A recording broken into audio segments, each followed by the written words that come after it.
I paid for my sister's honeymoon with her new fiancé for $6,000, only to have her call me loser at family dinner and say it was cheap. I got angry and cut them off, but then I still can't believe I let Amanda talk me into this. My sister has always been dramatic, to say the least, but when she came to me for help with her honeymoon, I thought maybe this time was different. Maybe she'd finally grown up a little. To set the scene, Amanda had just married Kevin, a decent guy, surprisingly. Her first husband, Brandon, had been a total disaster. The kind of guy who thought job was a four-letter word and treated her like a maid instead of a partner. I'd always kept my distance from her relationship drama, but when they divorced, it was hard not to say, "I told you so." When she met Kevin, though, I had hope. He was responsible, polite, and actually had a career in marketing. He also seemed genuinely crazy about her, which was a first. They got engaged after a whirlwind 6 months of dating, and before I knew it, she was asking me to help with the wedding. I said no, it wasn't my place, but I gave them a nice check and thought that was it. Then Amanda called me about the honeymoon. She said they'd been looking at a 9-day trip to Hawaii, flights, bungalows on the beach, nice restaurants, the works. But apparently they'd underestimated how much it would cost. She claimed she didn't want to go into debt so early in their marriage and asked if I'd be willing to help out a little. At first I was hesitant. Amanda and I have always had a rocky relationship. She's the kind of person who wants the world handed to her on a silver platter and gets upset when it doesn't happen. But Kevin seemed to be such a good influence on her, and honestly, I was just happy that she'd moved on from Brandon. I thought maybe if I helped them get their marriage off to a good start, Amanda would finally appreciate me for once. I agreed. And by help a little, she meant $6,000. I paid for everything: flights, accommodations in some ridiculously expensive beach bungalows, fancy dinners, and even a few activities like snorkeling and a helicopter ride. It was a lot, but I figured if it made them happy, it was worth it. The weird thing was, once they got there, I didn't hear a word from her. Amanda, who practically lives on Instagram, didn't post a single photo. No stories, no captions about living my best life. Nothing. It wasn't just unusual, it was bizarre. My wife, my parents, even my younger sister V noticed and thought it was weird. Kevin had always been annoyed by her constant obsession with social media, so we thought maybe he'd convinced her to unplug for a while. When they returned, I was eager to hear how it went. We'd all agreed to meet at my parents' house for dinner that Saturday: me, my wife, Amanda and Kevin, our parents, and V. When Amanda walked in, tan but with a sour look on her face, I had a sinking feeling that whatever she was about to say wasn't going to be good. The moment Amanda sat down, the mood changed. She didn't say much at first, just fiddled with her drink and let Kevin do all the talking. He seemed relaxed, even happy, as he told us about the trip.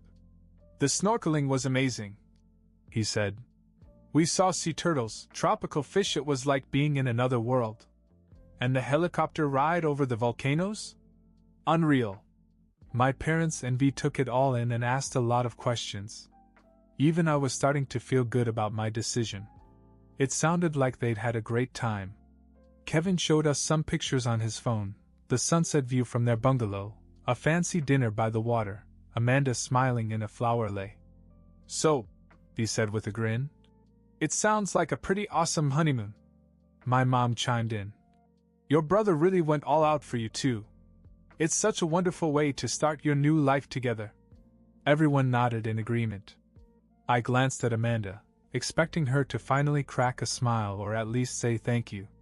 Instead, she put down her drink, stood up and said, "Are you kidding me?" The room fell silent. "A 9-day vacation? That's it. Who does that?" Amanda snapped. "You know what people post online? Month-long trips to Europe. Yacht parties in Santorini. They couldn't even book us more than a bungalow? And don't even get me started on the restaurants, half the places were basic." I blinked, stunned. At first I thought she was joking, but the look on her face said otherwise. "You're such a loser," she continued, glaring at me. "How could you be so cheap? If you couldn't afford a real honeymoon, you shouldn't have offered in the first place. My wife's fork clattered on her plate. V's jaw dropped. Even Kevin looked embarrassed. My mom and dad exchanged one of those silent, "What just happened?" looks, and the whole table turned to me, waiting for my reaction. I took a deep breath and looked Amanda straight in the eye. "Wow. You're amazing," I said. And then I let her have it.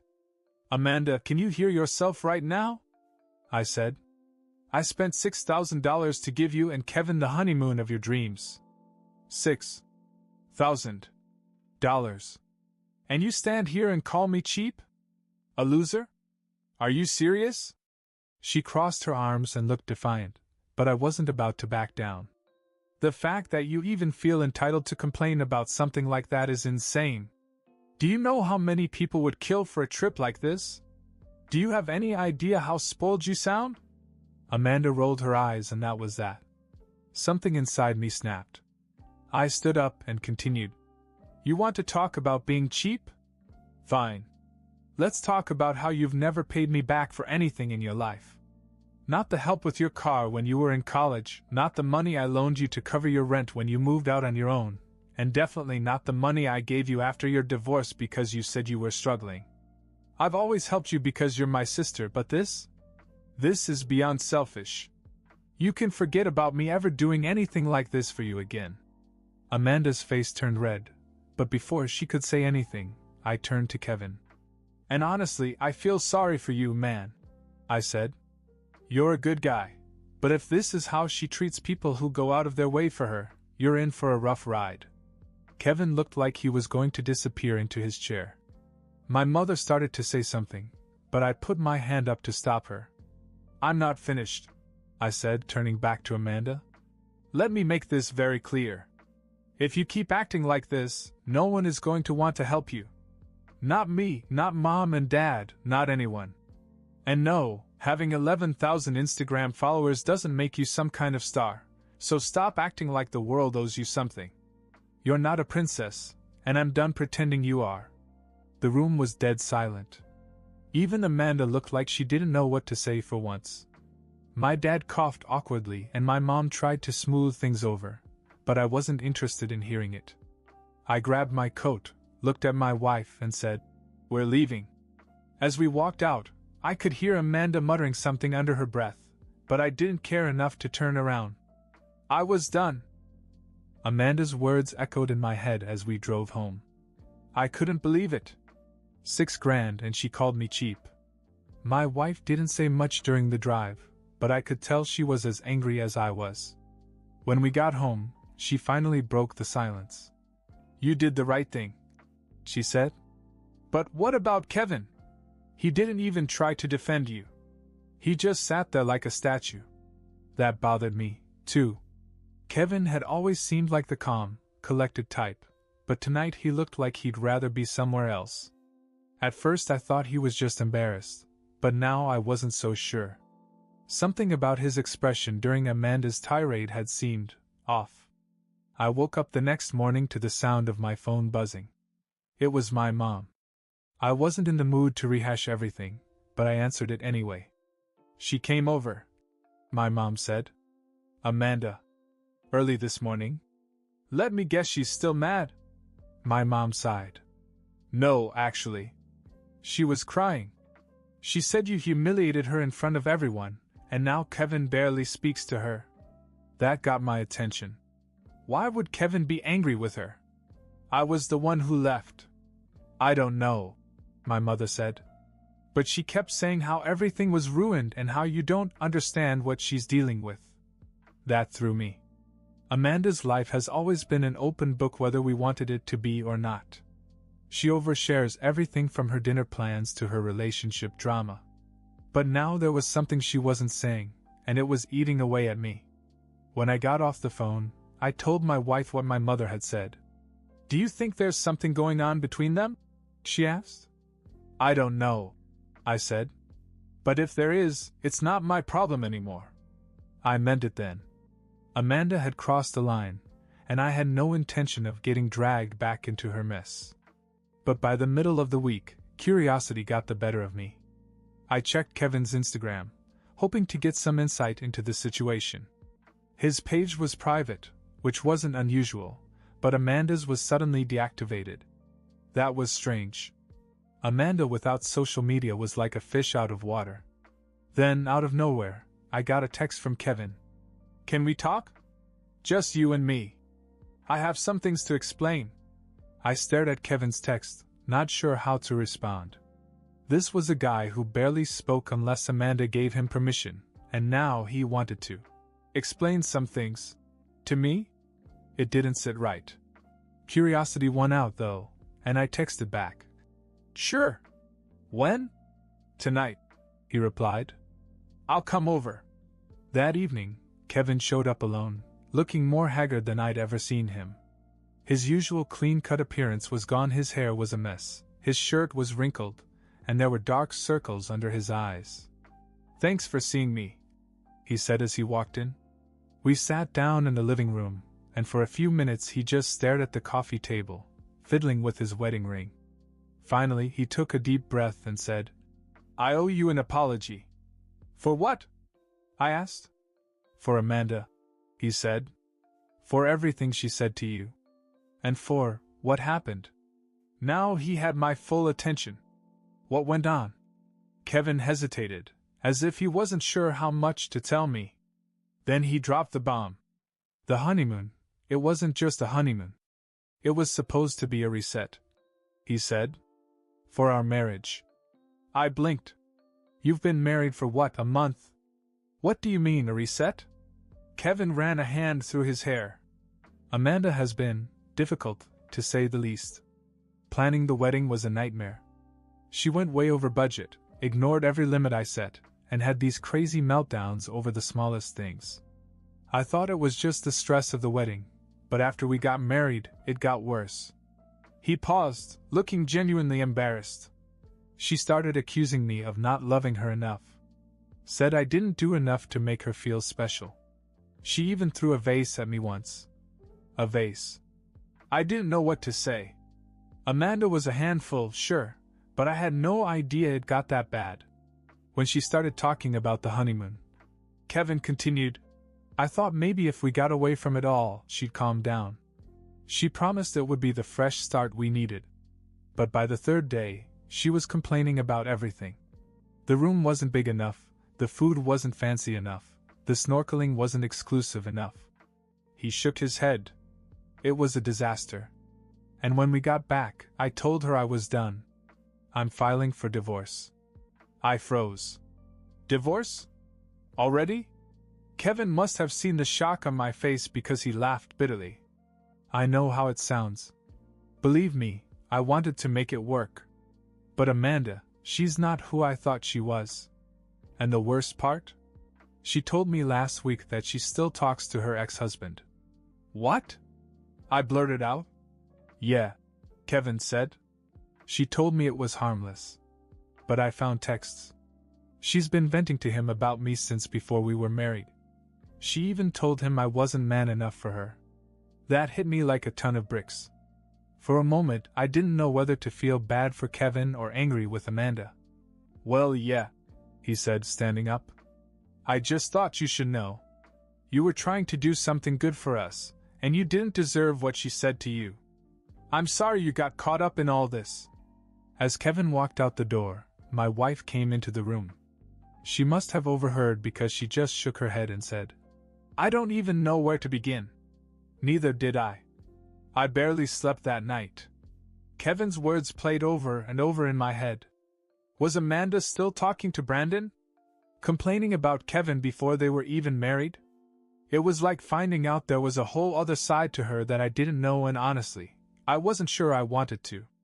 The next morning I got another call from my mother. "Amanda's here," she said in a low voice. "She's been crying since she came in. I think you two need to talk." "Did Kevin tell her he was filing for divorce?" I asked. There was a pause. "What? Divorce?" "No, she didn't say anything about that." "Of course not. Typical Amanda, she'd never admit things weren't perfect unless she absolutely had to." I debated whether to even go over there, but I figured I might as well get it all out in the open. Maybe she needed to hear the truth, even if she didn't like it. When I got to my parents' house, Amanda was sitting at the kitchen table, her face covered in spots and her hair pulled back in a messy bun. She looked up at me, and for the first time in a long time, she didn't have that smug, entitled look on her face. "I'm sorry," she said softly. I crossed my arms. Sorry for what, exactly? For what I said at dinner. I was out of line. You didn't deserve that. It wasn't the dramatic, crocodile tear apology I was expecting. She seemed genuinely upset, but I wasn't going to let her off the hook so easily. "Kevin came to see me last night," I said, watching her reaction closely. She froze. "What did he say?" I pulled out a chair and sat across from her. "He told me everything, Amanda. The honeymoon, the arguments, the vase, everything. He's filing for divorce, isn't he?" Her lip quivered, but she didn't deny it. Instead, she let out a shaky breath and said, "I didn't mean for it to get this bad. I thought marriage would fix things. I thought if we had this perfect wedding, this perfect honeymoon, everything would be okay. It doesn't work that way," I said. "And talking to Brandon behind Kevin's back? What were you thinking?" She jumped as if I'd slapped her. It wasn't like that. Brandon was going through a divorce, so I thought he'd understand. I just needed someone to vent to." "Vent?" I said. "Amanda, you told him that Kevin wasn't man enough. How is that venting? It's sabotage." Her eyes widened and I realized she didn't know Kevin had found the texts. She opened her mouth to say something, but then she just collapsed, her head in her hands. "I don't know what's wrong with me," she said through her tears. "I'm ruining everything. First Brandon, now Kevin. I don't even know who I am anymore." I didn't know what to say. Amanda had always been self-absorbed and dramatic, but I'd never seen her like this, completely defeated, as if the weight of her own choices had finally caught up with her. "I can't fix this for you," I finally said. "You have to figure it out for yourself." But I meant what I said at dinner. "I'm done bailing you out." She nodded and wiped her face with her sleeve.